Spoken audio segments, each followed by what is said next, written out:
Let's talk about the new Grubhub update. I will be going through what I like about this update, what I don't like, and then at the end, I will tie it all together with how this can impact drivers. So let's start off with some really exciting news.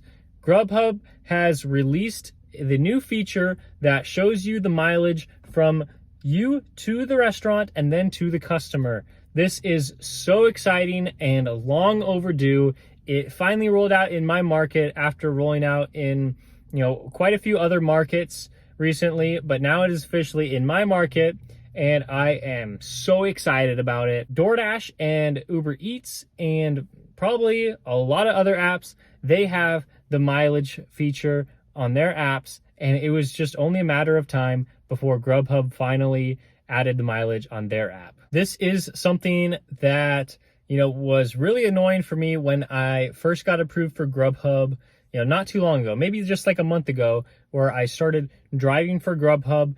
And yeah, it was extremely frustrating to use this app without actually knowing the proper distances, because I feel like the majority of us drivers base our decisions based off of a few factors like total payout and time it takes to complete the delivery, and definitely the amount of mileage. And it actually makes a huge impact for us too, because of how we are taxed and the tax advantages that we get for being independent contractors driving for these platforms. So for us, distance is very important. And I just didn't want to drive for Grubhub that much when they wouldn't show me the distance.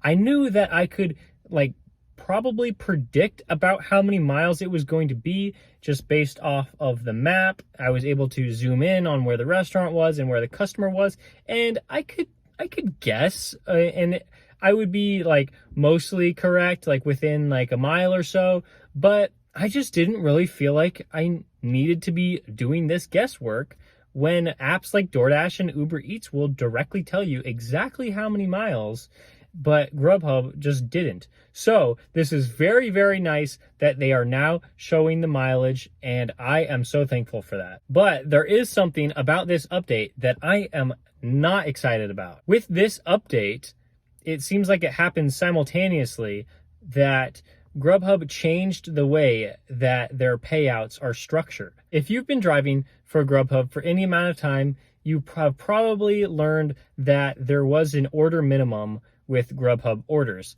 In my market, it was $7, and in other markets, it might have been a little different, but I knew that whenever I would receive a Grubhub order, I knew that it had to be at least a $7 order or more. And this was just based on the mileage and the time that it took to complete the order, along with the customer tip. And if the tip wasn't high enough, Grubhub would throw in an added bonus to make it up to $7. And I absolutely love this because Grubhub has a lot of high mileage deliveries on their platform. And so in order for me to want to take one of these deliveries, I knew that I was getting at least $7, which was a lot of the time the bare minimum that I would expect to receive if I was maybe going 5 or 6 miles for a delivery. And this was really exciting for shorter trips because I knew even if I was going 0.5 miles to the customer, I knew that I was still getting $7 for this order, and I was so ecstatic about this. But it looks like, no matter how close or how far the order is, it could end up actually being less than the previous order minimum. I started seeing offers like this and maybe like this that were just absolutely terrible. I mean, maybe some of them weren't too bad, but I did start seeing $4 and $5 offers that there would just be no way I could accept those. On DoorDash, I know that I'm going to have to accept a few offers that are $6 and maybe even some that are in the $5 range. But, this is just expected with DoorDash. But unfortunately, with Grubhub, now they are showing $6 payouts all the time and $5 payouts. And man, this just is really frustrating because like I know that I am using Grubhub less now, and I am rejecting a lot more offers just because of this new payout model, which unfortunately it just means that I'm not going to be taking as many Grubhub deliveries, probably, even though they did a really nice thing by showing the mileage. So how this impacts drivers around the country, I'm sure many of you have also been seeing the same thing. If you're active on Grubhub, you know that your order minimum is now gone. And if it's not, please let me know in the comments if you can see the mileage, but your order minimum has stayed the same. But at least for a lot of drivers out there, you know that you're not going to be paid as much as you used to for these Grubhub orders. And we've been seeing the trend across the food delivery space with DoorDash cutting their base pay. I haven't been on Uber Eats very long, but I've heard that base pay has also been cut. And so now we're faced with a Grubhub pay cut. And this is just something that we are either going to have to live with, or we're going to have to quit and go find another job. There really isn't any other way around this. The food delivery apps know that drivers are going to continue to flock to these platforms because the food delivery space is relatively an easy job and you don't need any certifications or degrees to do this job. And so that means a lot of people are going to continue to sign up to drive for these apps.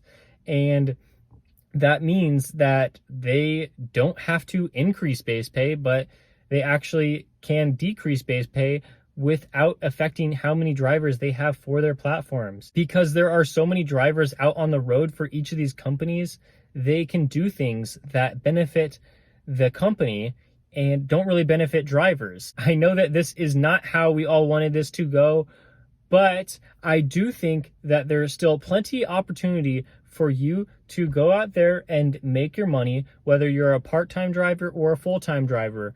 At least for part-time drivers, I do think that it is easy to go out there and make an easy like $20 an hour, maybe even upwards of $30 an hour if you stick to doing a few hours during the dinner shift. And I think that can work out well for you. But if you're a full-time driver, you are going to be out there for longer periods of time. If I was a full-time driver, I might try to stick to working like 6 or 7 hour days and maybe more than 5 days a week, maybe like 6 days a week, so that you can hit the busy parts of the lunch and the dinner shifts. And so you can still go out there and make the money that you feel like you need to earn. So that is just my advice that I can give to you. Yes, I know that it is frustrating to have your base pay cut, but I still think that there is money to be made out there. And if you want any tips, please subscribe to this channel as I will be talking about this more. And please like this video if it was helpful at all. And thank you for watching. I'll see you next time.